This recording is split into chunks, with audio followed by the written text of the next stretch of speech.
Now, joining me to discuss this further is Adelola George, a certified autism specialist. Thank you for joining us, Miss Adelola.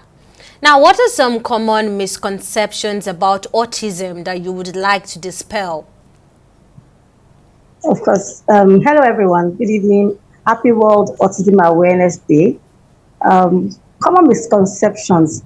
Being a Nigerian or being an African, and most importantly, a Nigerian, the biggest misconception is that it's a spiritual attack. So you hear things like maybe the parent did something, it's a curse. Someone will tell you that their child was fine until somebody came to visit. And that misconception, the primary disadvantage of that misconception is late diagnosis and late interventions. But the earlier people start to recognize that autism is a medical condition, it's not a spiritual matter.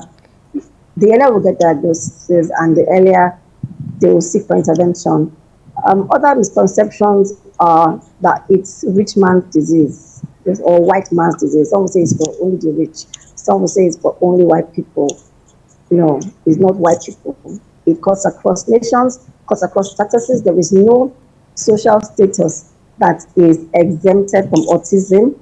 Those are primary misconceptions. Other misconceptions are that people with autism are, let me say, imbeciles. I mean, that I don't hear often anymore, but it used to be a huge thing in the past where um, they refer to them as imbeciles. And of course, the effect of this also is that there's a misconception saying, oh, the child is useless, they cannot be, because the word imbecile is a very derogatory word anyway, and it means someone, it actually is like another word for idiot or something that's very far down the intelligence radar. And first, that's a negative word that we shouldn't use for anybody. But importantly, it is not, that does not describe autistic individuals at all. Right. Now, in what ways do you believe society's understanding of autism has improved over the years? And what are the challenges that you think still remain? Oh, so I started to work in this space in 2009. And the difference between the level of awareness in 2009 up until 2015 compared to now, there's a huge gap.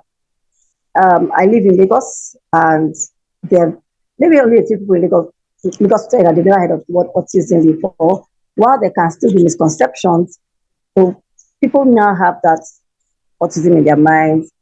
And I mean, as far as I speak with families in different parts of Nigeria, in the east, in the southwest, different in the north, up north. So the awareness has grown. Has it covered everywhere? No, but the awareness has grown. Excuse me. There are still misconceptions. People, there's what we call wrong diagnosis. Some people don't have autism and they're called, people think they have autism. Some people have autism and they get a wrong different diagnosis. That's still, I mean, that's already a challenge. But so one way we have gone far, first of all, is that awareness is is has increased as the years have gone by. Personnel has increased. As awareness has increased, we've had more people interested in working with children with autism, understanding autism. You find more teachers, more school teachers saying they want to help, want to learn how to teach children with autism. So that's a breakthrough. You find churches, people are not hiding them as much as they used to before. So before people say, in fact, there's a debate about did autism increase or did awareness increase the number of autistic people we now get diagnosed?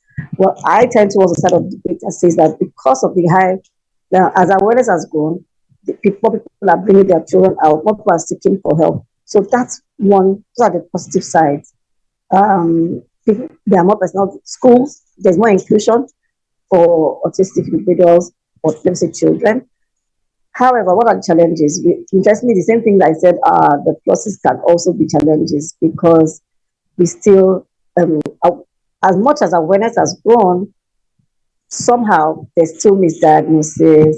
There, some people, many children with autism are still out of school, And when I say out of school, I'm counting as part of school those that are in special schools. So I mean those that do not go to any kind of schools, their parents don't know where to take them to.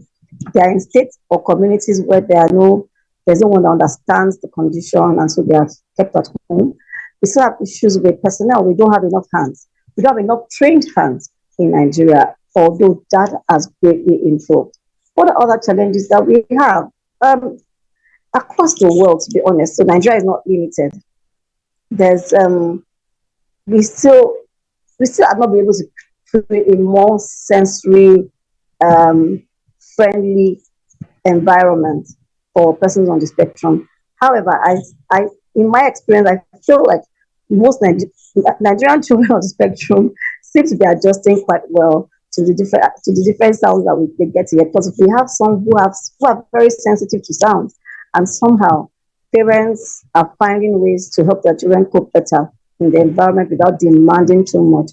One major challenge that we have in Nigeria specifically is that government involvement is limited, is very limited in a sense. I mean, in other countries, parents are supported financially, professionals are sometimes paid by the government, so reducing the financial burden on parents. But here, parents pay out of pocket. They pay for everything from getting a diagnosis to getting their children trained.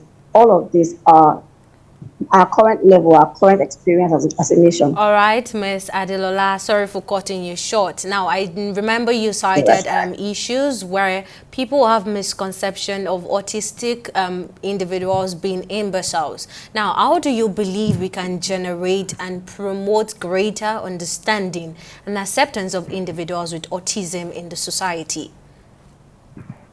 Oh, first of all, what you're doing today in TV 360 is one of the things to do to promote this. All this awareness, advocacy, speaking for, and showcasing their gifts and talents. There are many autistic individuals, including in Nigeria, in different parts of Nigeria, that are doing amazingly well in music, in arts. Interestingly, some of them are even adults, and they're doing well in their careers. And it's important that we begin to showcase them. The more we show these people, the more acceptance we will experience.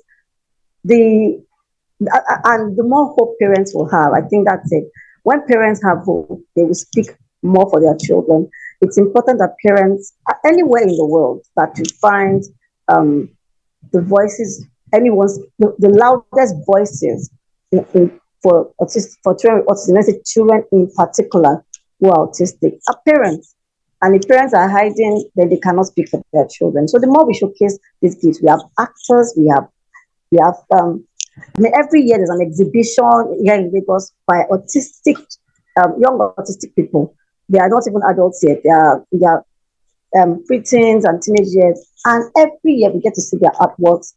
There's some that are into music. There's some are amazing computer geniuses. And somehow this is, except this April, these people are out there. Let's showcase these things so that people can hear about it and All begin to have right. hope and speak more for those who cannot be spoken for, who cannot speak for themselves. All right, certified autism specialist Adelola George, thank you for the knowledge shared. Thank you.